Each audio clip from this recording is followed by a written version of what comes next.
அது வந்து கண்டிப்பா ஏற்றுக்கொள்ள முடியாது. பிரதானத்துவம் இந்த கூட்டத்துக்கு கூட்டப்பட்டது. ஏன் இவ்வளவு பெரிய ஒரு கன்ஃபியூஷன்? நான் ரொம்ப சிம்பிளான ஒரு பர்சன்.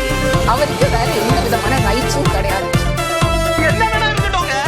வேறுபட பேசு நிகழ்ச்சிக்கு உங்கள் அனைவரையும் அன்போடு வரவேற்கின்றேன். இன்றைய நிகழ்ச்சியில் நாம் வாதிக்க இருக்கக்கூடிய தலைப்பு என்பது திரு தம்பிதுரை அவர்களினுடைய பேச்சு தான். அந்த பேச்சினுடைய சாரம் என்ன அப்படின்னா, அவர் மீண்டும் கூட்டணி ஆட்சி குறித்து அவர் பேசியிருக்கிறார். கூட்டணி என்பது வேறு, ஆட்சி என்பது வேறு. ஆட்சியை அதிமுக தான் நடத்தும், அதை வேறு எந்த கட்சிக்கும் நாங்கள் கொடுக்க மாட்டோம்ன்ற பொருள்பட பேசியிருக்கிறார். இதில் இருக்கக்கூடிய அரசியல் அம்சம் என்ன, அரசியல் கணக்கு என்ன, இது பற்றியெல்லாம் தான் நம்ம பேச இருக்கிறோம். ஆட்சியை அதிமுக தான் நடத்தும், தமிழகத்தில் கூட்டணி ஆட்சி என்ற மரபே கிடையாது திரு தம்பிதுரை அவர்கள். பாஜக, தாவேகா, தேமுதிகவுக்கு தான் செய்தி சொல்கிறதா அதிமுக? இதுதான் தலைப்பு. நான் விருந்தினர்களை உங்களுக்கு அறிமுகம் செய்து விடுகிறேன். வழக்கறிஞர் அக்னீஸ்வரன் அவர்கள், வணக்கம் அக்னீஸ்வரன். எழுத்தாளர் ராம்கி அவர்கள், வணக்கம் ராம்கி. அரசியல் விமர்சகர் ரவீந்திரன் துரைசாமி அவர்கள், வணக்கம் ரவீந்திரன் துரைசாமி. மூத்த பத்திரிகையாளர் திரு மணி அவர்கள், வணக்கம் மணி. ராம்கி, உங்களிடமிருந்தே தொடங்குறேன். கூட்டணி ஆட்சின்ற விஷயத்த முன்பு அமித்ஷா அவர்கள் பேசிட்டு இருந்தாங்க. இப்போ அந்த தரப்பிலிருந்து ஒரு அமைதி தான் இருக்கு. ஆனால் தம்பிதுரை அவர்கள் இதை பேசுவதற்கு காரணம் என்ன? ஏன்னா எதிர்ப்புறம் எல்லாருமே கூட்டணி ஆட்சின்னு சொல்றாங்க. புதிய தமிழகம், தேமுதிக, தாவேகா எல்லாமே சொல்லிட்டு இருக்கு. அப்ப இப்படி ஒரு நிலைப்பாடு அறிவிக்க என்ன காரணம்? தமிழ்நாட்டு அரசியல் சூழல் ஒரு கூட்டணி ஆட்சியை நோக்கி தான் போகுது. அது இந்த கேம்ப் அந்த கேம்ப்ல எல்லா கேம்ப்லையும் சொல்ற விஷயம் ஆட்சியில் பங்கு, அதிகாரத்தில் பங்கு தான். அது கடந்த ஒரு ஆண்டுகளாக பேசிட்டு இருக்கோம். ஸோ அதை நோக்கி தான் எல்லா கட்சிகளும் போகுது. ஒரு சில கூட்டணி கட்சிகள் வெளிப்படையாக பேசுறாங்க, ஒரு சில பேர் பேசாமல் இருக்காங்க. அவ்வளோதான் நம்ம வித்தியாசம். ரெண்டாவது, இது ஒருவேளை அதிமுக ஆட்சிக்கு வந்தால் அது ஒரு டபுள் இன்ஜின் சர்க்கார் தான். அதில் மெயின் இன்ஜின்ங்கிறது அதிமுக தான். அதில் எந்த மாற்று கருத்து இல்லை. இதை மக்கள் மத்தியில் விளக்க முடியாத வெவ்வேறு வார்த்தைகளை அவங்க சொல்கிறாங்க. எப்படி இருந்தாலும் ஒரு கூட்டணி ஆட்சி, கூட்டணி ஆட்சினா என்னன்னா எல்லாருக்கும் சரி பங்கு அப்படிங்கிற மாதிரியான ஒரு ஆட்சியாக இருக்காது நான் பார்க்குறேன். எப்படின்னா ஒரு இப்படி எடுத்துக்கிறேன், 34 அமைச்சர்கள்ல ஒரு 3 அமைச்சர்கள் அதிமுகவை தவிர்த்து வேறு கட்சிகளில் இருந்து இடம்பெறக்கூடும். தம்பிதுரை அதற்காக தான் ராம்கி இப்படி எல்லாம் பேசுவார்னு அவர் தெரிஞ்சுதான் தமிழகத்தின் மரபு, அவர் ராஜாஜி காலத்திலிருந்து அண்ணா அவங்க காலத்திலே எல்லாரையும் சொல்லி இங்க அப்படி கிடையவே கிடையாது. கூட்டணின்றது வேறு, ஆட்சின்றது வேறு. ஆட்சியில நாங்க பங்கு போடுவதற்கு வேறு எந்த கட்சியையும் அனுமதிக்க மாட்டோம்னு சொல்றாருல, இந்த தருணத்துல அதை ஏன் பேசுறாரு? அதை ஏன் பேச வேண்டும் என்றால், அதிமுக இன்னும் ஸ்ட்ராங்கான ஒரு திமுகவை எதிர்க்கக்கூடிய வலுவான ஒரே கட்சியா அதிமுக இருக்கிறது என்பதை தொடர்ந்து நிரூபித்துக் கொண்டிருக்க வேண்டும் அப்படின்றதுக்காக தான். இன்பதுரை மட்டும் இல்லை, எடப்பாடி அவர்களும் அதை தான் ஆரம்பத்தில் சொல்லிட்டு இருக்காரு. கடந்த சில மாதங்களாக சொல்ல வேண்டிய விஷயம் அதை தான். அவங்களுக்கு எதிர்த்து தான் நாங்க தான் நிக்கிறோம் அப்படிங்கிற மாதிரி அது திரும்ப அழுத்தமாக சொல்ல வேண்டிய கட்டாயம் அவங்களுக்கு இருக்கு. ஆனா களம் அப்படி இல்லை. களமும் அப்படிதான் இருக்கு, களமும் அப்படித்தான் இருக்கு. ஆனாலும் ஒரு திமுகங்கிற ஒரு வலுவான ஒரு கூட்டணி கட்சியை வச்சிருக்காங்கல்ல, அதே போல ஒரு கூட்டணி அமைக்க வேண்டும் என்றால் சில காம்ப்ரமைஸ்க்கு தயாராக வேண்டும். ஆனால் அப்படி ஒரு காம்ப்ரமைஸ் பண்ணா கூட அதுல ஒரு அப்பர் ஹேண்ட்ல அதிமுக இருக்கணும் அப்படி சொன்னா இது மாதிரியான ஸ்டேட்மெண்ட் செய்துதான் ஆகணும். ரொம்ப சிம்பிள். என்னன்னா, இந்த ஒரு அதிமுக தலைமையிலான ஒரு கூட்டணியை கட்டமைக்கணும்னா அதுக்கு முழு பொறுப்பு பாஜக கிட்ட தான் இருக்குது. பாஜக தான் முன் அவங்க ஏதாவது ஏற்கனவே இருக்கிற என்டிஏ பழையில இருக்க அலையன்ஸ்லாம் அவங்களாம் உள்ள ஒன்று சேர்க்கணும். ஸோ அப்படி சேர்த்தால் அது ஒரு என்டிஏ அலையன்ஸ் அப்படிங்கிற மாதிரி உருவாகிடாமல் அதிமுக தலைமையிலான ஒரு என்டிஏ அலையன்ஸ் அப்படிங்கிறது, அதைத்தான் அமித்ஷா அவர்கள் பலமுறை சொல்லியிருக்கிறார். ஸோ இதுல இதுக்கான வாய்ப்புகள் அதிகம். இப்போ ரீசெண்டாக நம்ம பார்த்துருக்கோம், பீகார்ல என்ன ஸ்ட்ராட்டஜி ஒர்க் அவுட் ஆயிடுச்சுட்டு. அவங்க ஆரம்பத்திலே முதல்வர் வேட்பாளர் சொல்லல, ஆனா என்டிஏக்கான தலைவர் நிதிஷ்குமார் சொன்னாங்க. இலாக்கா ஒதுக்கீடெல்லாம் பாத்தீங்கல்ல பீகார்? பார்த்தேன், நல்லா பார்த்தேன். அதிகமான இடங்கள்ல பாஜக அமைச்சர் இடம்பெற இலாக்காக்கள்லாம் எல்லாம் இருக்கு. ஆனாலும் அது என்டிஏ சர்க்கார், அது லீட் பை நிதிஷ்குமார். சரி. ஸோ அது போன்ற சினாரியா தமிழ்நாட்டில் வரும். ஆனால் இதில் நிறைய கஸ்டமைஸ் பண்ண வேண்டியிருக்கு. ஏன்னா இங்கே அங்கே பாஜக இருக்கிற இடத்துல இங்கே தமிழ்நாட்டில் அதிமுக இருக்குது. அவங்க நிதிஷ்குமார் கட்சியோட ஒரு படி மேலே தான் இருக்காங்க. ஸோ இதெல்லாம் பார்க்கும்போது என்னன்னா இந்த சூழல் அப்படி தான் இருக்கு. நீங்கள் ராம்கி, இப்போ கூட்டணி ஆட்சின்னு திமுக தரப்பிடமிருந்து ஆதவ அர்ஜுனா இருந்தப்ப விசிகாவில் பேசினாங்க. அப்புறம் பிறகு என்ன சொல்லிட்டாங்கன்னா, இப்போதைக்கு அந்த காலம் இல்லை அப்படின்னு 26லேருந்து அவங்க அதை தள்ளிட்டாங்க. இங்கே எந்த பேச்சுவார்த்தையும் இல்லை. இப்போ கூட்டணிக்குள்ளேயே வராத தேமுதிக என்ன சொல்லுது? கூட்டணி ஆட்சி. புதிய தமிழகம் என்ன சொல்லுது? கூட்டணி ஆட்சி. அன்புமணி ராமதாஸ் அவர்கள் தொடர்ந்து சொல்றது கூட்டணி ஆட்சி. தாவேகா என்ன சொல்றாங்க? எங்களுக்கு பாஜகவோட தாங்க பிரச்சனை, ஆட்சியில் பங்கு, அதுக்கு நாங்க உடன்படுறோம், மறைமுக அழைப்பு தான். இப்படி எல்லாரும் சொல்லிட்டு இருக்கப்ப அதிமுக இந்த கிளியர் ஸ்டாண்ட் எடுக்க என்ன காரணம்? என்ன கணக்கு இருக்குன்னு கேட்கல. இங்க நீங்க இந்த கூட்டணியோட நேச்சர் அது ஒரு இயல்பே வேற. இங்க திமுக எதிர்ப்புக்காக ஒருங்கிணைக்கிற கூட்டணி அப்படி இருந்தால் கூட எங்களுக்கு என்ன லாபம், எங்களுக்கு என்ன சீட்டு அப்படிங்கிற அந்த ஒரு அரசியல் கணக்கில் பின்னாடி இருக்கும். வெறுமனே திமுக எதிர்ப்பு மட்டும் இங்க இருக்கிற கட்சிகள் முன்வைக்க மாட்டார்கள். சரி, நீங்க திமுக எதிர்ப்பு பேசிட்டு இருப்பாங்க, ஆனா அவங்களுக்கு எதிர்பார்த்த இடம் கிடைக்கலன்னா அவங்களே திரும்ப திமுக கூட்டணி இடம் பெறுவதற்கான வாய்ப்புகளும் இருக்கு. சரி. சோ ஆனா அந்த கேம்ப்ல அப்படி கிடையாது. பாஜக எதிர்ப்புனா அவங்க பாஜக எதிர்ப்புல இருப்பாங்க. பாஜக அவங்களுக்கு அவங்க எதிர்பார்த்த இடங்கள் கிடைக்கலன்னா அதற்காக அவங்க இந்த கூட்டணி வர மாட்டாங்க. அவங்க பனையூர் பக்கம் போறதுக்கான வாய்ப்பு இருக்குது. சரி, இப்ப இதனோட கணக்கா நீங்க எப்படி புரிஞ்சுக்கிறீங்க? தம்பிதுரை அவர்கள் பேச்சினுடைய கணக்கா நீங்க என்ன? இந்த கணக்கு என்னன்னா, ஒரு விஷயம் கிளியரா இருக்கு. அதிமுக மிக அதிகமான இடங்களில் போட்டியிட்டு சிங்கிள் மெஜாரிட்டி பார்ட்டியா வருங்கிறது தான். அதை எடப்பாடியும் சொல்லிட்டு இருக்கு. அதுதான் என்பதுரையோடு வழிமொழிகிறார்.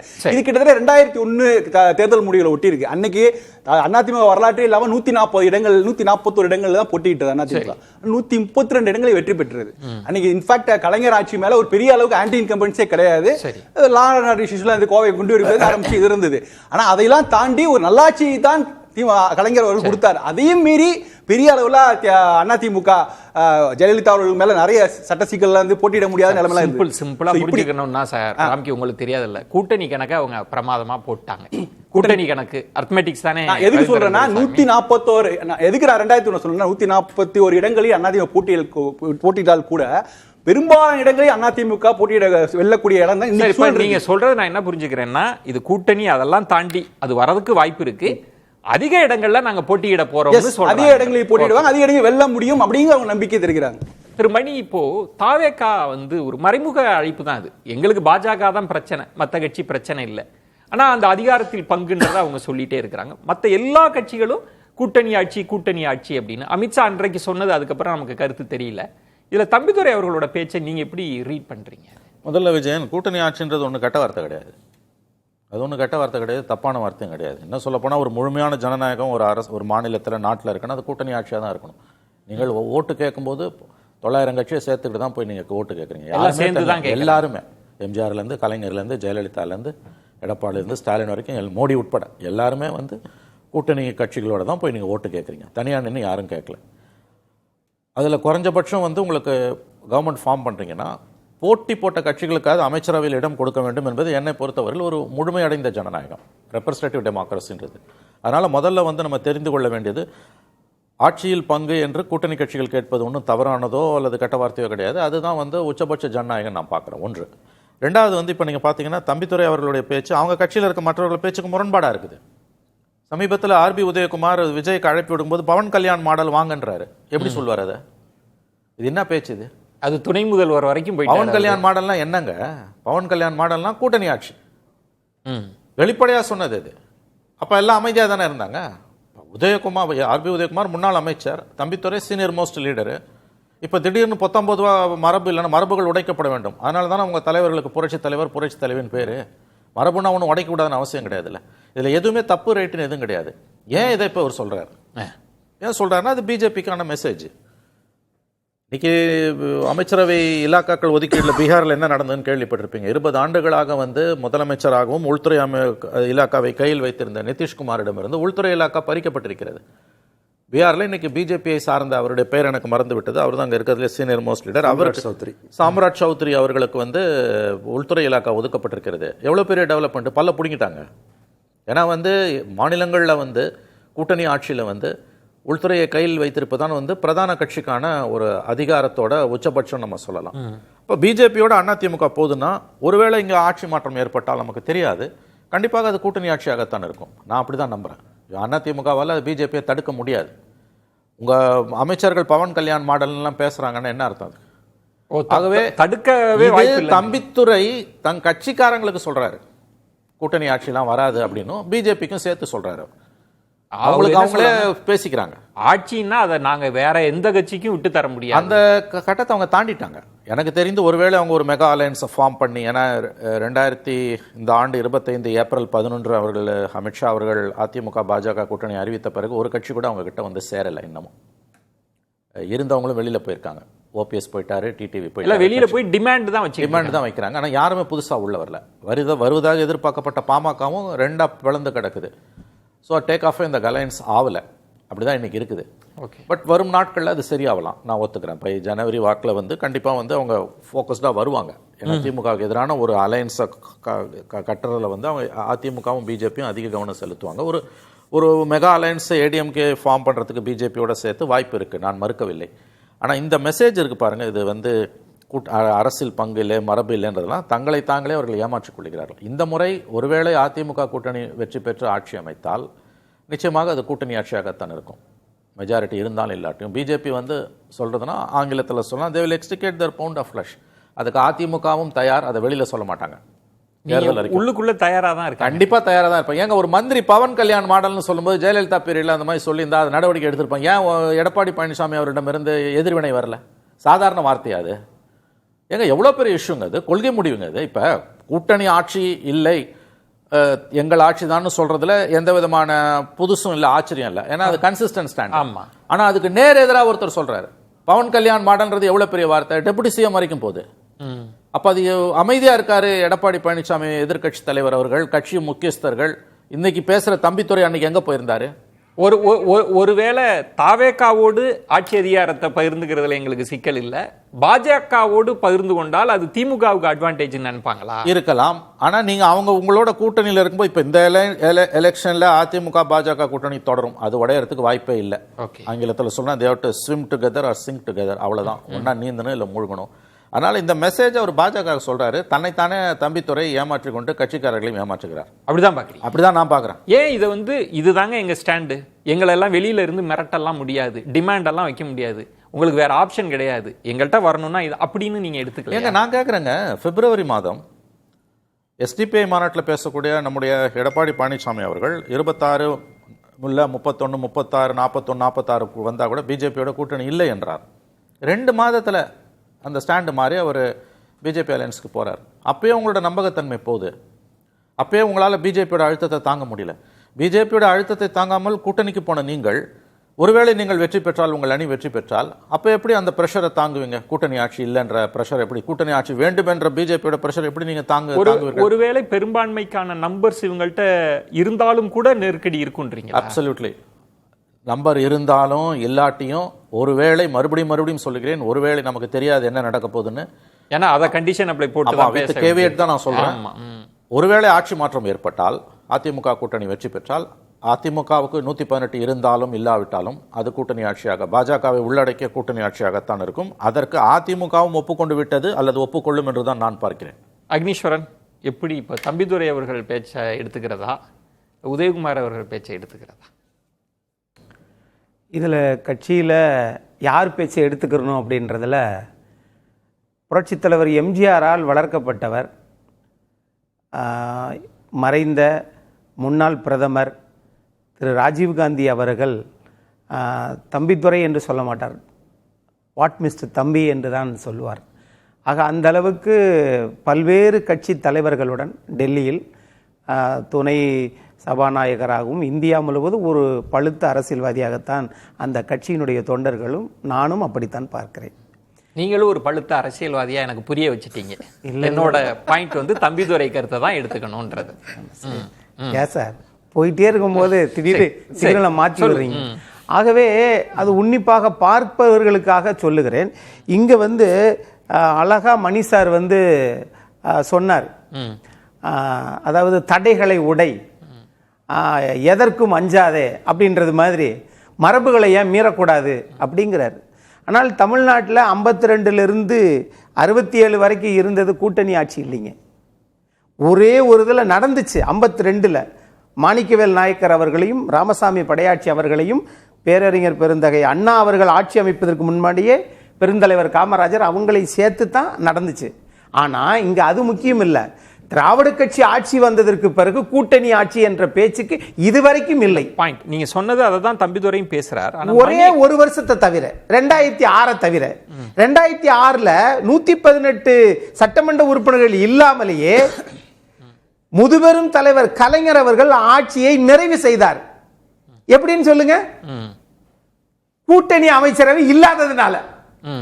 இதே பாண்டிச்சேரியில் எடுத்துக்குங்க, ஏன் மத்தியில் ஐக்கிய குஜராத் அரசாங்கத்தை எடுத்துங்க, தேவகவுடா எடுத்துக்கங்க, எத்தனை ஆட்சி இருந்தது எல்லாம் இடையில. இப்ப நீங்க கரெக்டா வந்துட்டீங்க. இப்ப மணி அவர்கள் சொன்ன பாயிண்ட்ன்றது, அன்றைக்கு இங்கு எல்லாருமே கேட்டாங்க கூட்டணி ஆட்சி வேணும்னு. அப்போதைக்கு நம்பர்ஸ் கூட கிடையாது கலைஞர் கருணாநிதி அவர்கள்ட்ட. அவர் டெல்லிகிட்ட கேட்டு சொல்லுங்கன்னாரு, டெல்லி வேண்டான்ட்டாங்க. அப்படி காங்கிரஸே இல்லைன்னா கூட பாமக நாங்க ஆதரவு தருவோம்னு சொல்லிட்டாங்க. இது ஒரு பாயிண்ட். இப்போ மணி அவர்கள் சொல்றது பாஜக அந்த நிலைமையில இருக்காங்களா? அதெல்லாம் வேண்டாங்க, நான் மணி சார் வந்து நீங்க உங்க ஆட்சியே பண்ணுங்க அப்படின்ற நிலைமையில தான் இருக்காங்க. நான் மணி சார் வந்து பெரிதும் மதிக்கக்கூடிய ஒரு வழக்கறிஞராக இருக்கிறேன். இது என்னன்னா, இப்போ 118 எடுத்தாலும் சரி, ஒருவேளை அதிக மெஜாரிட்டி எடுத்தாலும் இங்க வந்து பாஜக இப்படித்தான் பண்ணும் அப்படின்னு சார் சொன்னாங்க. அதுல எனக்கு உடன்பாடு இல்லை. பீகாரை கொண்டு வந்து நீங்க அதை அடையாளப்படுத்துறீங்க. பீகார்ல ஆர்ஜேடி நிலை வேற, ஜேடியு நிலைக்கு வரும் 15% வாக்குகள் தான். ஆனால் ஏறத்தாழ 20% மேல அங்க பாஜக வாக்குகள் இருந்துச்சு. இதை விட்டுறக்கூடாதுன்னு சொல்லி அங்க இருக்கக்கூடிய மாநில கட்சியினுடைய 20 ஆண்டு காலம் அமைச்சராக முதலமைச்சராக இருந்தவர் பாஜகவை இழுத்து போட்டு அங்க வெற்றி பெற்றாங்க. சரி, ஆனா இதேது வந்து ஆர்ஜேடிக்கு 25%, காங்கிரசுக்கு குறைவு. இவங்க 2 பேரும் சேர்றதுக்கு முன்னாடி நம்ம 2 பேரும் சேர்ந்தா தான் நம்ம தக்க வைக்க முடியும் சொல்லி நிதிஷ்குமார் போட்ட பிளான் சக்சஸ் ஆச்சு. இப்ப நீங்க என்ன சொல்லுங்க? இங்க தமிழ்நாட்டுல பாஜக அப்படி இல்ல, அது சாத்தியம் இல்லை என்று சொல்ல வரேன். இல்ல இப்ப அக்னீஸ்வரன் நீங்க இப்படி இங்க 25% நீங்க தனியா நின்றே 25% எடுத்திருக்கு சார். ஏறத்தாழ 23%, 21% இருந்தாலும் கிளியர் பாயிண்டா வைக்கிறீங்க. கூட்டணி ஆட்சின்றது கிடையாது, அதெல்லாம் டிமாண்ட் பண்ணி வராதீங்க. இல்ல அதுதான் இங்க கருத்துவே. நீங்க வச்சிருக்கிற தலைப்பு அருமையானது. எப்படி தெரியுமா? பாஜகவுக்கு, தேமுதிகவுக்கு, அது மாதிரி தாவேகாவுக்கு எல்லாருக்கும் தனித்தனியா சொல்ல வேண்டியது இல்ல, ஒரே அடியா சொல்லி நீங்க புதிய தமிழத்தையும் சேர்த்துக்கலாம். ராமதாஸ் அவர்களையும் சேர்த்துக்குங்க. ஏன்னா அது ரெண்டா கிடக்குது. அது முதல் ஒன்னாகட்டும். அன்புமணி ராமதாஸ், அன்புமணி ராமதாஸ் சேர்த்துக்குங்க. எல்லாருக்குமான பதில். ஏனென்றால் 25% நீங்க பிரதமர் வேட்பாளர் இல்ல, எந்த மாநில கட்சிகளுடைய கூட்டணி இல்ல, தனித்து நிற்கிற போது அதிமுக தன் பலனை. ஆனா அக்னீஸ்வரன் நீங்க சொன்ன பாயிண்ட்ன்றது சரி. ஆனா மணி அவர்கள் சொன்ன பாயிண்ட்ன்றது இது வந்து நீங்க தங்களை தாங்களே ஏமாற்றிக் கொள்கிற, கட்சிக்காரர்களை ஏமாற்றுகிற போக்கு. அவங்க எல்லாரும் தயாராயிட்டாங்க கூட்டணி மந்திரி சபைக்குன்ற பாயிண்ட நீங்க ஏத்துக்கலையா? நான் என்ன கேட்கிறேன் சார், எப்படின்னு கேட்கிறேன். எப்படி அப்படி நடந்தால் நடக்காம, நான் டிஸ்க்ளைமர் போட்டெல்லாம் பேசுறவன் கிடையாது.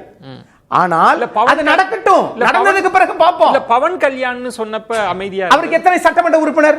இல்ல அது மேட்டர் இல்லங்க. நீங்க வந்தா பவன் கல்யாண் மாதிரி இருக்கலாம்னா கரெக்ட் சார். ஓ விஜய்க்கு அப்படி ஒரு, நீங்க எந்த கட்சியாக இருந்தாலும் நீங்க நினைக்கிறீங்கல்ல, இந்த நிலைப்பாடு அதிமுகவுக்கு ஏற்புடையது இல்ல. மணி சார், இப்போ அக்னீஸ்வரன் சொல்ற பாயிண்ட் இதுதாங்க எங்க ஸ்டாண்ட். நீங்க என்ன டிமாண்ட் வச்சாலும் இதுல இருந்து இல்ல, விருப்பம்னா வாங்கன்ற அந்த இடம் தானே, நாங்க தான் மேஜர் பார்ட்னர்ன்ற இடம் தானே. அதாவது ரொம்ப குழப்பமான சூழ்நிலைகள். ஒரு லைட்டர் வெயின்ல ஒரு உதாரணம் சொல்றேன். லவ்லயும் பாலிடிக்ஸ்லயும் இல்லைன்னா இருக்குன்னு அர்த்தம், இருக்குன்னா இல்லைன்னு அர்த்தம். The more you say no, it is yes. திரும்பவும் நான் சொல்றேன், 2 மாதங்களுக்கு முன்னால அவ்வளோ தூரம் நீங்க வீராவேசமா பேசுனீங்க, பிஜேபியோட கூட்டணியே இல்லைன்னு. நீங்க 2 மாசத்துல எப்படி சார் போய் சேர்ந்தீங்க? அங்க வருது பிரச்சனை. அப்போ நீங்க அழுத்தங்களுக்கு நீங்கள் அடிப்பணியக்கூடியவர்கள். 2வது, பவன் கல்யாண் மாடலை பேசும்போது இன்ன வரைக்கும் அது மறுத்து யாருமே பேசலையே. அப்போ எப்படி உங்களை வச்சு நம்புறது?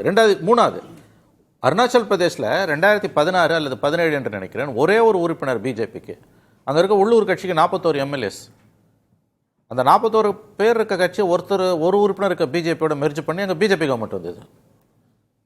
அப்போ பிஜேபியோடைய செயல்பாடுகளை கடந்த 12 ஆண்டுகளாக பார்க்கும்போது, இன்னைக்கு பீகாரில் நடந்தது உட்பட உள்துறை இலாக்காவை முதலமைச்சரிடமிருந்து பிரித்து அங்கே பிஜேபிக்கு கொடுத்தது வரைக்கும் பார்த்தீங்கன்னா, அவங்க வந்து பிஜேபி யாரோடலாம் கூட்டணி வைக்கிறாங்களோ அந்த இடத்துலலாம் அவர்களுடைய பொலிட்டிக்கல் ஸ்பேஸை வந்து அவங்க எக்ஸ்பேண்ட் பண்ணிட்டே தான் போவாங்க. அது அவர் நீங்க சமகால அரசியலையும் எடுத்துக்கங்க, அதுக்கப்புறம் அது அந்த தயார் நிலையில தானே இருக்கிறீங்கன்ற இடம் தானே. நான் இப்படி சொல்றேன் சார், மணி சார் வந்து ஜெயிக்க முடியாதுன்றது தெரியும், ஆனாலும் ஜெயிக்க முடியுன்ற நம்பிக்கை எனக்கு இருக்குது. நீங்க பீகாருக்கு நிதிநிலை அறிக்கையில கடந்த பட்ஜெட்ல எவ்வளவு பணத்தை ஒதுக்குனீங்க? தமிழ்நாட்டுக்கு எவ்வளவு பணம் ஒதுக்குனீங்க? அதை விட்டுருங்க. அங்க உண்மையிலேயே பாரதிய ஜனதாவினுடைய வாக்குகள் அதிகமா இருப்பதனாலதான் 20 வருஷமா முதலமைச்சரா இருந்தவர் அவங்கள சேர்த்துக்கிட்டாங்க. ஆனால் தமிழ்நாட்டை பொறுத்தளவில் நாம கடைசி 2021 எத்தனை சதவீத வாக்கு எடுத்தோம், எத்தனை சட்டமன்ற உறுப்பினர்கள் அவங்க தனிச்சா நின்றாங்க இல்ல. அவங்க பாரதிய இல்ல ஜனதா சார். வளர்ந்திருக்கிறதா இல்லையான்றது இன்னைக்கு தலைப்பு இல்ல. இல்ல நான் அதுக்குள்ளே வரல. கூட்டணி அதிமுக கொடுக்குமா கொடுக்காதா? அதான் தலைப்பு. அதிமுக மட்டுமில்ல, திமுகவும் கொடுக்காது, அதிமுகவும் கொடுக்காது. அந்த அளவுக்கு தமிழ்நாட்டு மக்கள் ஒண்ணு கரபுரண்டு ஓடிட மாட்டாங்க. ராம்கி சொல்றது இனி இந்த அலைன்ஸை வந்து கட்டமைக்க போறது பாஜக தான் அப்படின்றது. நாளைக்கு வந்து தேமுதிகவையோ பாமகவையோ இவங்க உங்க உள்ளுக்கு கொண்டு வராங்கன்னா அந்த ரோல் அவங்க எடுக்கிறப்ப நீங்க ஆட்சியை அமைச்சுக்குங்க அப்படின்னு தான் சொல்லுவாங்கன்ற அந்த கேள்வி இருக்குல்ல விஜயன் சார். எதிர்பார்ப்பு இல்லாமல் பேசுவதனால தான் பேச்சு கூட நல்லா வரும். நான் இப்படி கேட்கிறேன், கட்டமைப்பு வசதியை உருவாக்கணும்னா அதிமுகவை தவிர்த்துட்டு பாஜக, திரு டிடிவி, திரு ஓபிஎஸ் அவர்கள், தேமுதிக, பாட்டாளி மக்கள் கட்சி ஏன் உங்களால உருவாக்க முடியல? இல்ல அதுக்கு தான் மணி அவர்கள் சொன்னது, அவர்களுக்கு ஒரு உறுப்பினர்கள் எண்ணிக்கை இருந்தால் கூட போதும், சமகால அரசியல்ல அவங்களால அதிகாரத்தை நோக்கி நெருங்க முடிஞ்சதுன்னு அவர் உதாரணம் காமிச்சார்ல. அது நியாயமான ஜனநாயகமாக இருக்காது. உலகம் அப்படி எடை போடாது. இந்தியாவில் கர்நாடகா வரைக்கும் உங்க வேலையை செய்யலாம். தமிழ்நாடு, அந்த தமிழ்நாட்டு மக்கள் எடை போட்டு பார்ப்பாங்க. ராம்கி இதுல எனக்கு சுருக்கமா சொல்லுங்க. ரவீந்திரன் துரைசாமி அவர்கள் போறதுக்கு முன்னாடி நீங்களும் சொல்றீங்க இபிஎஸ் அவர்கள் தான் லீட் பண்ற இடத்துல இருப்பாங்க, டபுள் இன்ஜின் சர்க்கார்ல இவங்க தான் இருப்பாங்கன்னு சொல்றீங்க. ஆனாலும் கூட்டணி மந்திரி சபைக்குள்ள அக்னீஸ்வரன் டோன் பாத்தீங்கல்ல, அது வாய்ப்பே கிடையாது அப்படின்றப்ப நீங்க எப்படி அந்த இடத்துக்கு வரீங்க? டபுள் இன்ஜின்லாம் கிடையாது சார். இன்னொன்னு போகும்போது இன்னொன்னு சொன்னாரு, அதுல முக்கியமான இன்ஜினா இருக்குமா? அதுக்கு அது அவர் கிளியரா சொல்றாருல, ஒரு அதிமுக நிலைப்பாடா ஏன் எடுத்துக்க மாட்டீங்க? அது என்னன்னா கூட்டணின்னா என்னமோ ரெண்டு பேருமே சரிக்கு சமமா பிரிச்சுக்கிட்டு எல்லா இடங்களையும் சரி ஈக்குவலா நின்று போட்டி ஜெயித்து வந்து அப்படி ஒரு நிலைமை இன்னைக்கு கிடையாது. 4 எம்எல்ஏக்கு தான் பாஜக 4ங்கிறது 8 ஆகும் 12 ஆகும், அவ்வளவுதான் ஆகும். இதை தாண்டி நீங்க அதிகமா எதிர்பார்க்க முடியாது. பாயிண்ட் நீங்க இன்னும் நேரோ டவுன் பண்றீங்க. 118 ஆகணும் சார். சார் கூட்டணி அமைச்சரவை அப்படின்னா அதுல 3 பேர் அமைச்சரா இருக்காங்க, 34 அமைச்சர்கள் தான் இருக்க முடியும். துணை முதல்வரா வருவாங்களா? அதெல்லாம் இல்ல. அதுக்கான வாய்ப்பே இல்லன்றப்ப நீங்க அந்த ஸ்பேஸை எப்படி கொடுக்குறீங்க? அதுக்கான வாய்ப்பு ஏன் என்ன காரணத்தினால அவங்க சொல்றாங்கன்னா, அதாவது நீங்க பாஜக தான் வந்து முதல்ல அவங்க கிட்ட என்டிஏ அலைன்ஸ் இருக்கு, அவங்க ஒரு பெரிய ரோட் மேப் கொடுக்குறாங்க. நீங்க ஒருவேளை அவங்க கொடுக்குற அஷூரன்ஸ் இது வந்து பாஜக ஏன் வந்து கூட்டணியை கட்டமைக்கணும் சொல்ல வேண்டிய காரணம் என்ன, 2026 அதிமுக உங்களுக்கு நீங்க எதிர்பார்த்த இடங்களை கொடுக்க முடியவில்லை அப்படின்னா நீங்க கவலைப்படாதீங்க, 2029 இருக்கு அப்படின்னு ஒரு அஷூரன்ஸை கொடுக்க பாஜக இருக்குல்ல. பாஜகவை நம்பி பாமக வரும், பாஜகவை நம்பி புதிய தமிழகம் வரும். அப்படிங்கறதுனாலதான் பாஜக முன்னிலை நம்பி ஸ்ட்ரைட்டா வர மாட்டாங்களா? இல்ல அதான் இங்க பிரச்சனை வரும்ல. நீங்க அவங்க கேட்ட இடங்கள் கிடைக்காம போகலாம். சோ அதுக்காக கூடுதலாக ஒரு அஷூரன்ஸ் கொடுக்குறாங்க. நீங்க அதிமுக அதுக்காக கவலைப்பட வேணாம் அப்படி, அதுக்காகத்தான் நீங்க பாஜக 26 பத்தி எல்லாம் கவலைப்படாதீங்க, 29 இருக்கு. கவலைப்படாங்க இல்ல, 26ல நாங்க செட்டில் பண்ணோம். உங்களுக்கு வேற ஏதாவது அதுல வந்து பொதுவான கணக்கு இந்த கூட்டணி பக்கத்துல நிறைய கணக்குகள் அதிகம், எதிர்பார்ப்புகள் அதிகம். அப்படிக்குள்ள கொண்டு வரும்போது சில ப்ராமிசஸ் பண்ணி தான் ஆகணும். ரவீந்திரன் துரைசாமி இப்போ இபிஎஸ் அவங்களே ஒரு கருத்து சொன்னாங்க, கூட்டணி கமா போட்டு ஆட்சின்னு சொல்லுங்க, கூட்டணி ஆட்சின்னு சொல்லாதீங்கன்னு அமித்ஷா வந்த பிறகு சொன்னார். அவரோட நிலைப்பாடுன்றது அவர் மீண்டும் மீண்டும் வெளிப்படையா சொல்லல, நாங்க பெரும்பான்மையா இடங்களை ஜெயிப்போம், நாங்க ஆட்சி, அதுக்குள்ளேயே கமிட்டடா இருந்தாங்க. மணி அவர்கள் சொன்னது தாவேகாவுக்கு அப்படி ஒரு அழைப்பு, பவன் கல்யாண் மாடல சொன்னார், அது எல்லாருக்கும் தெரிஞ்சதுதான். தம்பிதுரை இப்படி பேசுறார், வெளியில எல்லாருமே கூட்டணி கூட்டணிலாம் சொல்லிட்டு இருக்கப்ப என்ன ஸ்டாண்ட்ல அதிமுக அந்த காய்களை நகர்த்துறாங்க? அதாவது நண்பர் எழுத்தாளர் ராம்கி சொன்னார் 2001 அதிமுகனார். ஓகே, 2001 அதிமுக ஜெயலலிதா தலைமையில் இருந்ததையும் இன்னைக்குள்ளதையும் ஒப்பிட்டுட்டீங்கன்னா 1999ஆம் ஆண்டு, அதுக்கு 2 ஆண்டுகளுக்கு முன்னால் வந்த மக்களவை தேர்தலில் அதிமுக இரட்டை இலக்கத்தில் ஜெயலலிதா தலைமையில் சீட்டு ஜெயித்திருந்தாங்க. 42 விழுக்காடு வாக்கு அந்த கூட்டணி பெற்றாங்க. அந்த இன்டாக்டா இருந்தாங்க அந்த கூட்டணி. அதுக்கும் இன்னைக்கு வித்தியாசம் பார்த்தா சுமார் 20 விழுக்காடு வாக்குகள் எடப்பாடி பழனிசாமி தலைமையிலான அதிமுக கூட்டணி 2024 கீழே இருந்தாங்க. இந்த பலகீனம் தான் இவ்வளவுத்துக்கும் காரணம். இது ஃபால்ட் அல்ல, ஃபால். அதிமுக விழுந்தது தான் இதற்கு காரணம். இது பிஜேபிக்கும் பொருந்தும் இல்ல. 272 எடுக்க முடியாம 240 வந்தது ஃபால்ட் இல்ல, இது ஃபால். 38 கட்சிகள் சார், அவ்வளவுதான், நான் நிறுத்திக்கிறேன். சரியான உதாரணம் தான். 99ல 98ல வாஜ்பாய் வந்து அதிமுகவும் இடம் கொடுத்தாருல அமைச்சர்ல, நீங்க அவங்களுக்கு பெரிய இடங்கள் கொடுத்தாங்க.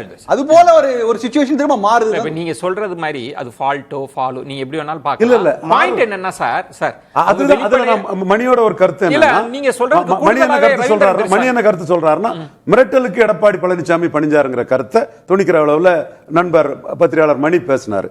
நான் அப்படி கருதல்ல. அவர் வந்து யூனிஃபார்மா அதிமுகவுக்கு செல்வாக்கு இல்ல, வடக்கு மண்டலத்தில் மிக அதிகமான செல்வாக்கு, தெற்கு மண்டலத்தில் பாஜக அவங்கள தாண்டி போயிட்டாங்க, மேற்குல ஈக்குவலான இது, சிட்டில பாஜக தாண்டி போயிட்டாங்க. ஸோ இந்த சூழ்நிலையில தான் அவங்க பாஜக கூட்டணிக்குள்ள வராங்க.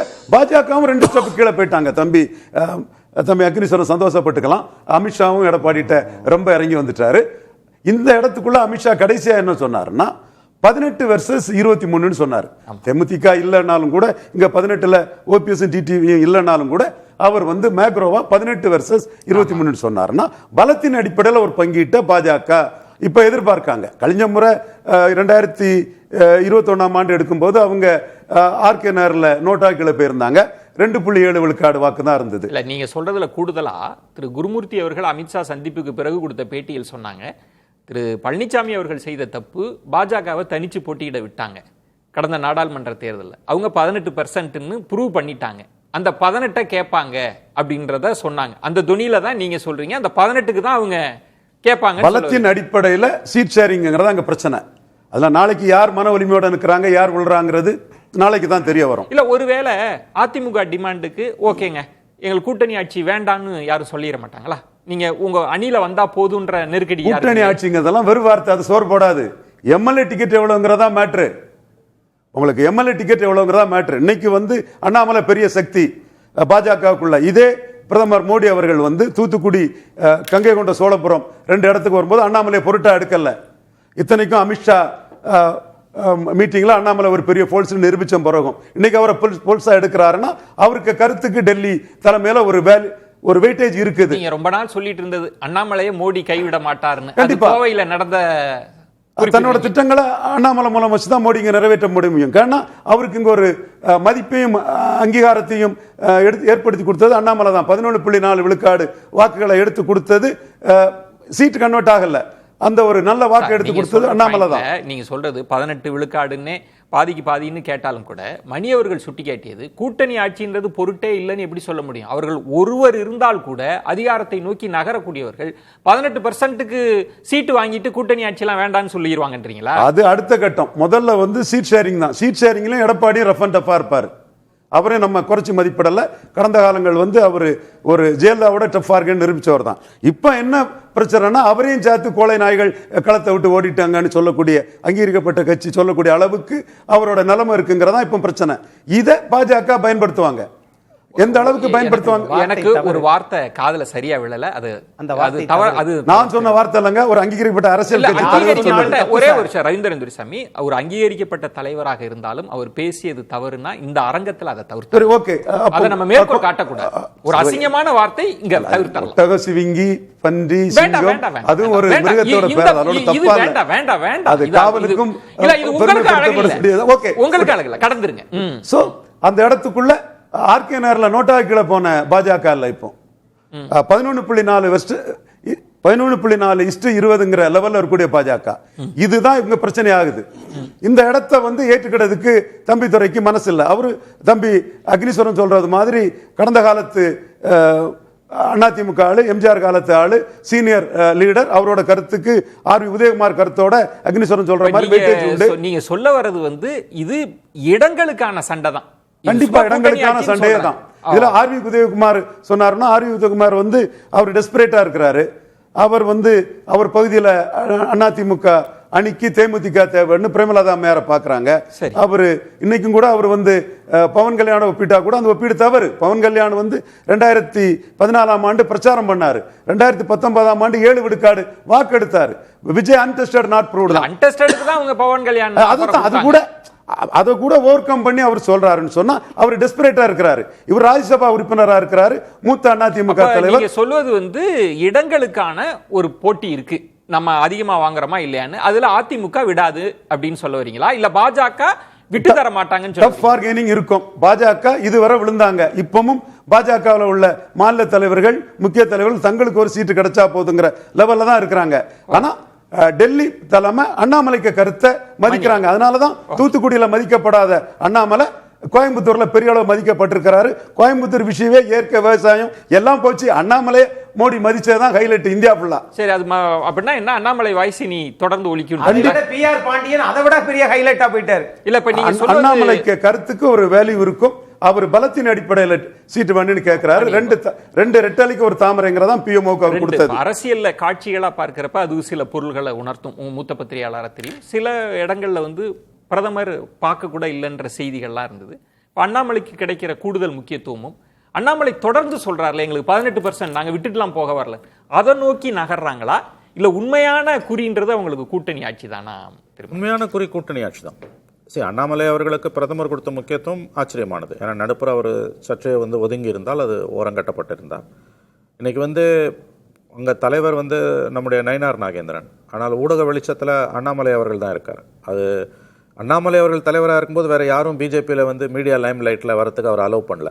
ஆனால் அண்ணாமலை அவர்கள் தலைவராக இல்லாட்டியும் அந்த 7 மாதங்களில் அவர் வந்து அவருக்கு ஆங்கிலத்தில் சொன்ன as a knack of stealing the media லைம் லைட்னுவாங்க. ஊடக ஒளி வெள்ளத்தை திருடக்கூடிய ஒரு சக்தி அவர்கிட்ட இருக்குது. தப்பு கிடையாது. அரசியலில் வந்து அதுதான் சாத்தியப்படக்கூடியது, எல்லாமே சாத்தியப்படக்கூடியது தான்.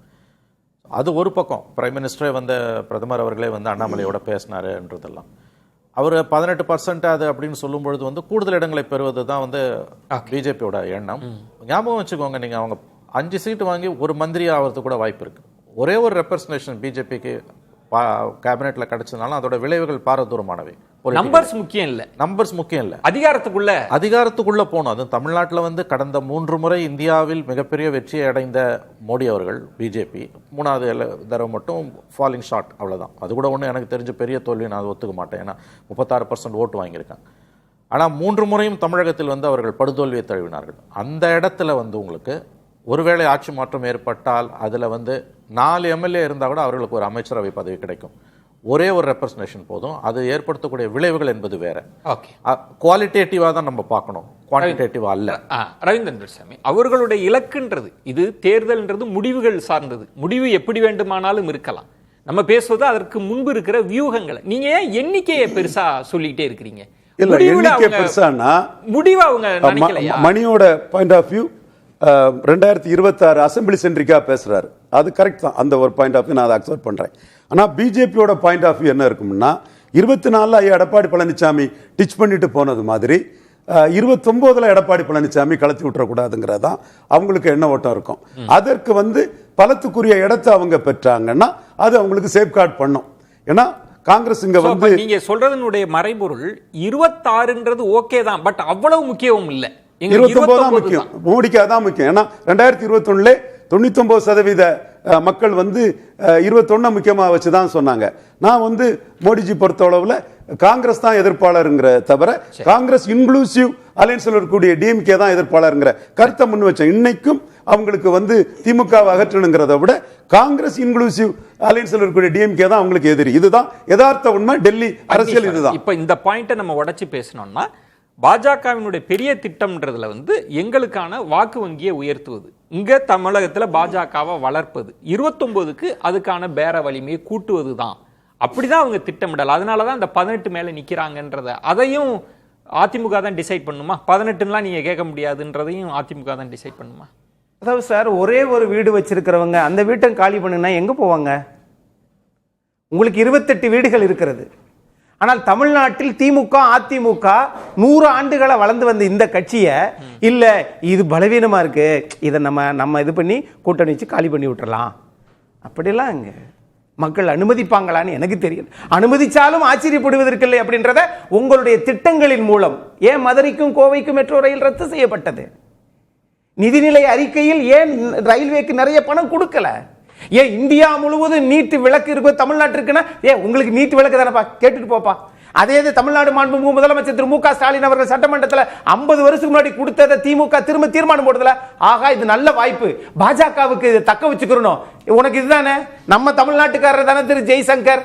ஆகவே வந்து நீங்க வெளிவிவகாரத்துறை அமைச்சர்கள் செயலாளராக இருந்தவர்கள் முதல்ல நட்வர் சிங் தான் அமைச்சரானார். 2வது செயலாளர் வந்து அமைச்சரா இருக்கிறவர் ஐயா மரியாதைக்குரிய வெளியுறவுத்துறையார அமைச்சரா இருக்கிறார்ல. நல்ல வாய்ப்பு பயன்படுத்திட்டு நீங்க வந்து இலங்கை இதில் கொடுத்தத கச்சத்தீவை மீட்டு கொடுத்திருந்தால் பாஜக தமிழ்நாட்டில் வர வேண்டும் என்று நினைக்கிறார்கள். நியாயத்தின் பார்வை நில்லுங்க. எதுவுமே செய்ய மாட்டோம், பலவீனமா இருக்குங்க திராவிட கட்சிகள், அதனால 2ஐயும் காலி பண்ணிடுவோம் என்று நினைத்தால் இல்ல, அவங்க 18% காமிச்சு தானே அக்னீஸ்வரன் கேக்குறாங்க. அது நாடாளுமன்ற தேர்தல்ல உங்களுக்கு 38 கட்சிகள் இருந்துச்சு. நீங்க 17 மாநிலத்தில் ஆட்சி புரியுறீங்க. நடக்க போறது சட்டமன்ற பொது தேர்தல் சார். இங்க திமுகவுக்கும் அதிமுகவுக்கும் தான் போட்டி. அது தெரிஞ்சதனாலதான் இந்திய நாட்டினுடைய உள்துறை அமைச்சர் அவர் தலைமையில ஏன் சில கட்சிகளை வெளியே போனாங்கல்ல, அவங்களை ஏன் சேர்க்க முடியல? ஏன் அதிமுக தலைமையில்? அப்ப அப்படி நம்பி இன்னொரு விஷயம் என்னன்னா, இதுல இல்ல பாயிண்டா அதிமுக வேணும் தானே வந்தாங்க. கண்டிப்பா கண்டிப்பா அதுல மறுக்கிறதுக்கு இல்ல. அதிமுக தானே. அதிமுகவே காங்கிரஸாலும் பாஜகவும் தமிழகத்துக்கு எந்த லாபமும் இல்ல, நாங்க புரட்சி தமிழர், இந்த தேசிய கட்சிகளால எந்த பலனும் இல்லைன்னு மக்களவையிலே சொல்லிக்கிட்டு இருந்த அதிமுக சட்டமன்றத்துக்கு வேல்யூ இல்லாத பாஜக கூட ஏன் கூட்டணிக்கு வரணும்? நான் 2 ஸ்டெப் அமித்ஷா விழுந்தாருங்கிறத தம்பிகிட்ட நான் ஒத்துக்கிறேன். எடப்பாடி இந்த நிலைப்பாட்டில இருந்து மாறி இருக்கிறாருங்கிறதையும் தம்பி ஒத்துக்கணும்னு தான் நான் எதிர்பார்க்கிறேன். மணி, இப்போ பல கட்சிகள் இருக்குல்ல, இப்ப நம்ம பாஜக சென்ட்ரிக்கா மட்டும் இதை பார்க்கிறோமா, இல்ல மத்த கட்சிக்குமான செய்தியாவும் இதை புரிஞ்சுக்கணுமா? நம்ம கட்சிகள் தாவேகா இருக்கு, தேமுதிக, புதிய தமிழகம், அவங்களுக்கும் இது செய்தியா நம்ம பார்க்கல. சிறிய கட்சிகள் அவங்க வளரும் கட்சிகளை பத்தி பிரச்சனை இல்லை. அவங்க ஆங்கிலத்தை ஃபால் இன் லைன், அவங்கள வழி கொண்டு வந்துருவாங்க. தாவேகான்றது ஆப்ஷன் இல்லைன்றீங்களா? தாவேகாக்குமான மெசேஜ் தான் இது. பட் மோர் தென் தட் இது பிஜேபிக்கான மெசேஜ் தான் நம்ம அதை எடுத்துக்கணும். இதை பட் அவர் அதாவது இந்த காட்டுக்குள்ள போறவங்க சத்தமா பாடிட்டு போவாங்கல்ல, அந்த மாதிரி தான் தம்பித்துரை அவர்கள் அவர் ஏமாற்றுகிறார்னு தான் நான் சொல்லுவேன். அது இது ஒன்றும் தப்பான வார்த்தை கிடையாது அரசியலில். இதை ஏன் இப்போ நீங்கள் சொல்கிறீங்கன்ற நான் இப்போ உங்களுக்கு இதை சொல்ல வேண்டிய அவசியம் என்ன வந்தது?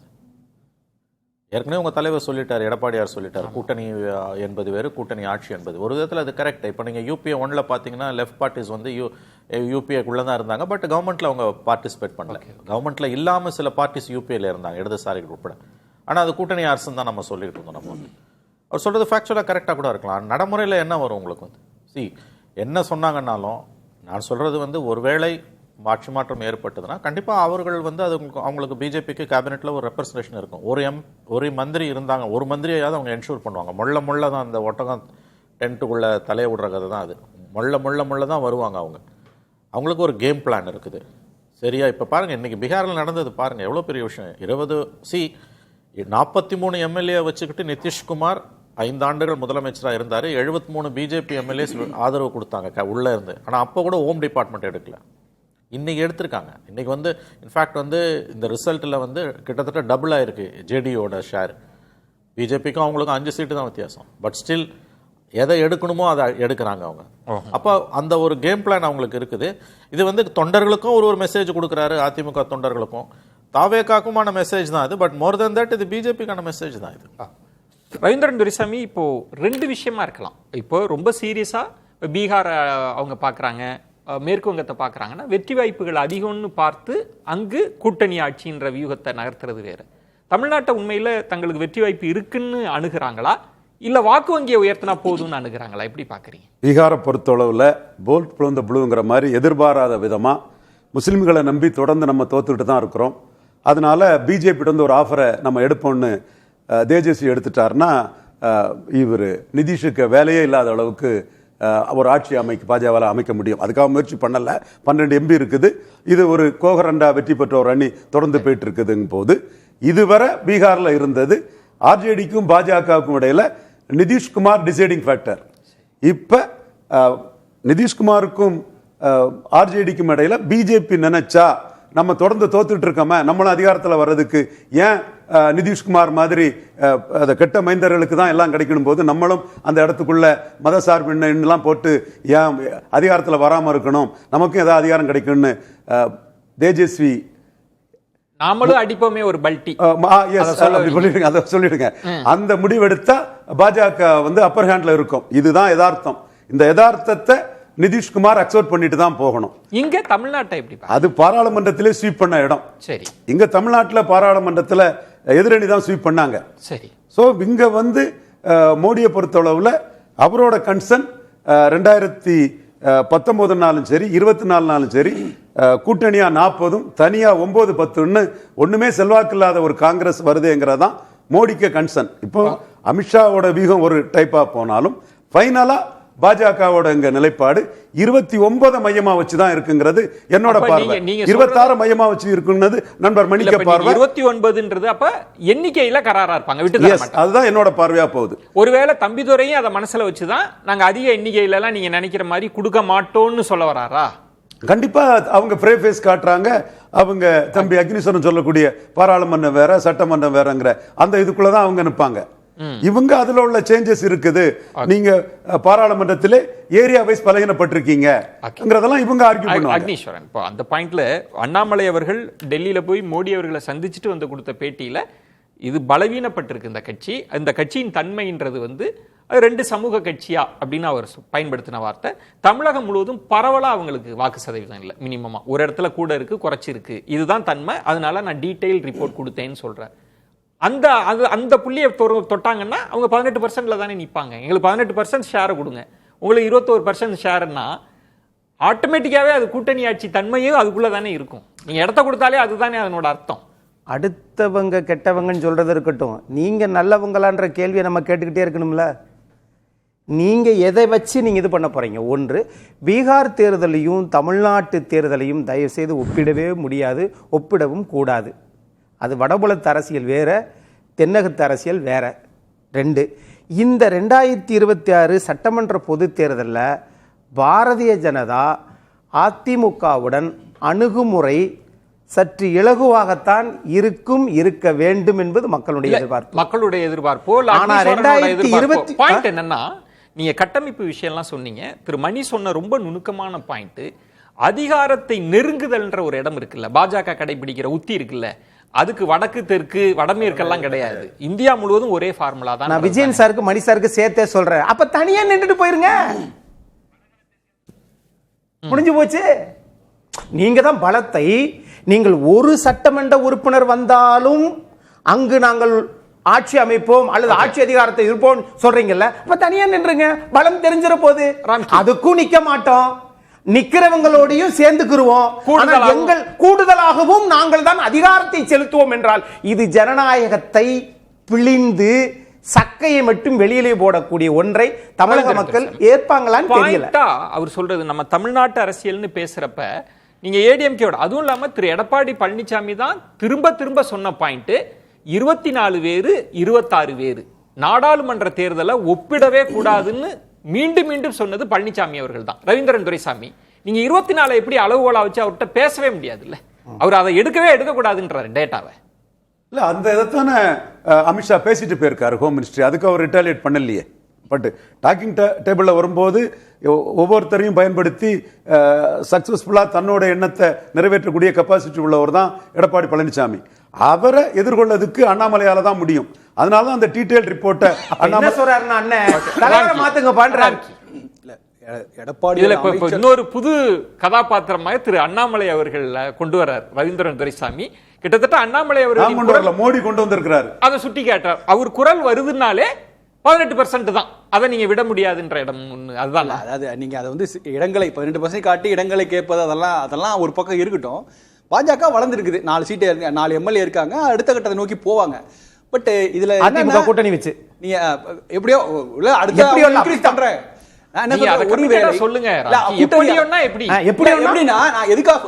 ஒருவேளை எடப்பாடி அமைச்சரவையில் பாஜக சேருவதாக இருந்தால் பாமகவும் சேரும், பிற என்டிஏ அலையன்ஸும் சேருவாங்க. அவங்களுடைய வளர்ச்சிக்கு ஏற்ற மாதிரி ப்ரொபோர்ஷனேட்டா இருக்கிறதுக்கான வாய்ப்புகள் இருக்கு. நீங்க வெறுமனே பாஜக மட்டும் தான் உள்ள போகணும், அது வந்து அப்படி ஒண்ணு நம்ம அதீத பயத்தோட நம்ம பார்க்க வேண்டிய அவசியமே இல்லை. அந்த கூட்டணி அரசியல் பாஜகவுடன் கூட்டணி அமைச்சரவைனா எல்லா தலைவர்களும் ரியாக்ட் பண்றாங்க, செல்லூர் ராஜு தொடங்கி ராஜேந்திர பாலாஜி. ஆனா மணி அவர்கள் சுட்டி காட்டிய மாதிரி தாவேகாவுக்கு பவன் கல்யாணம் சொன்னப்ப யாருமே ரியாக்ட் பண்ண, அது என்ன காரணம்? அப்ப அதிமுக என்ன நினைக்குதுன்னா, மணி அவர்கள் சொன்னதுல இருந்துன்னா பாஜகவை அப்படி கூட்டணி அமைச்சரவைன்னு சொல்லிட்டோம்னா நமக்கு இங்க பாரதூர விளைவு ஏற்பட்டுடும்னு அதிமுக நினைக்குது. அப்ப நம்ம அப்படி கமிட் பண்ணிட்டோம்னா போச்சு. பாஜக மட்டும் இல்ல, வேற எந்த கட்சிகளும், ஏன்னா அங்க திமுக பக்கம் ரொம்ப ஸ்ட்ராங்கா இருக்காங்கல்ல, அவங்களே வந்து விடுதலை சிறுத்தைகளே சொல்றாங்க, இல்ல நாங்க வந்து எங்களுடைய கோஷம் அப்படிதான், ஆனா நாங்க எதிர்பார்க்கல சொல்றாங்கல்ல. அப்படி ஒரு வலுவான ஒரு எதிர்காம்பு இருக்கும்போது நாமளும் அப்படி ஒரு வலுவா இருக்கும்னு காமிச்சிக்கிறதுக்காக தான் சொல்லுது. நான் மணிசார் சொல்ற மாதிரி இவங்க காம்ப்ரமைஸ் தயாரா தான் இருப்பான், அதை ஒத்துக்கிறேன்.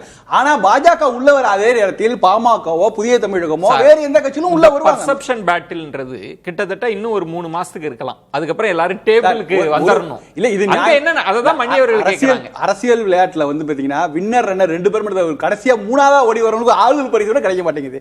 பல 3ஆவதா ஓடி வரக்கூடியவர்கள் வந்து வின்னர் ரன்னரே தீர்மானித்திருக்காங்க. நீங்க சொல்ற அவங்களுக்கு இடம் கொடுப்பது ஃபேர். இப்ப முக்கியமான இடம்ன்றது பாஜகவே மத்த கட்சிகளுக்கு அந்த ஆஃபர் அந்த ஆசையை அவங்களுக்கு மட்டும் இல்ல மத்தவங்களுக்கு ஆஃபர் கொடுக்கறாங்க அவங்க. நிறைவு சுற்று மணி இப்போ இனி இந்த காட்சிகள்ன்றது இனி எப்படி நகரும்னு புரிஞ்சுக்கலாம். இனி கூட்டணி எப்படி சம பண்ணுவீங்க? இல்ல இது நம்ம கம்ப்ளீட்டா ஹைப்போதெட்டிக்கலா தான் பேசிட்டு இருக்கோம். பட் அதுக்குள்ள சின்ன புள்ளிகள் இருக்குது. அந்த டாட்ஸை தான் கனெக்ட் பண்ண பார்க்குறோம். இப்போ பீகார் எலெக்ஷன் முடிஞ்சோன்னா அவங்களுடைய பார்வை இந்த பக்கம் திரும்பவும்னு கண்டிப்பாக எதிர்பார்க்கலாம். ஐ திங்க் பை ஜனவரி தை பிறந்தா வழி பிறக்கணுன்னுவாங்க. இப்போ ஜனவரி வாக்கில் வந்து இது பிக்சர் கிளியர் ஆகும். தம்பிதுரை சொல்கிறத நான் வந்து தலைகீழ தான் எடுத்துக்கிறேன்.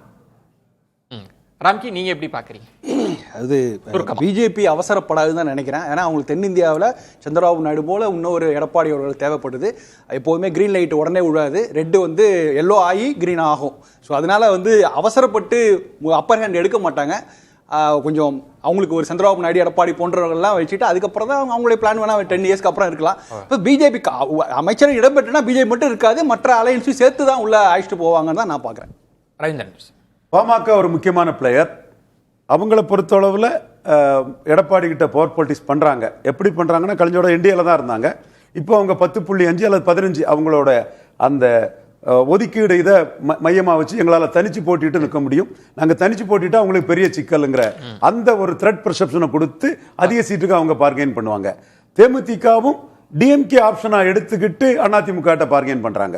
சோ எல்லாருமே தங்களுக்குள்ள மேக்ஸிமம் கெயினுக்காக தான் நிக்கறாங்க. எவ்வளவு முடியுமோ அதான் எல்லாரும் நிக்கறாங்க. திமுக ஆட்சியை அகற்றுவதற்கு எல்லாரும் ஒன்று சேரணும்ன்ற ஒரு நோக்கம் இருந்ததுன்னா எல்லாரும் ஒன்று சேருவாங்க. ஆனா அரசியல் கட்சிகள் ஒவ்வொருத்தருக்கும் ஒவ்வொரு ஆசை இருக்கு, அபிலாஷைகள் தனிப்பட்டது இல்லையா? தமிழ்நாட்டில் 234 சட்டமன்ற தொகுதியிலையும் 118 எடுக்கணுமே, இருக்கா?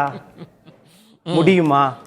தனித்தனியா நின்றா சிங்கம் வந்து விரட்டிடுமே. எவ்வளவு பெரிய 1.5 டன் காட்டெருமையா இருந்தாலும் தனியா நின்றா மாட்டிக்கிருவோமே, எல்லாம் புரிஞ்சுக்கிருவாங்க. சரி, பாரதிய ஜனதா கடுமையான சட்டத்திட்டங்களோடு அதிமுகவை அணுகாது என்றுதான் நான் நினைக்கின்றேன். பொறுத்திருந்து பார்க்கலாம். விருந்தினர்களுக்கு என்னுடைய நெஞ்சம் நிறைந்த நன்றிகளை தெரிவித்துக் கொள்கிறேன். மற்றொரு தலைப்புல சந்திக்கிறேன். நன்றி, வணக்கம். அது வந்து கண்டிப்பா ஏற்றுக்கொள்ள முடியாது. பிரதான கூட்டத்துக்கு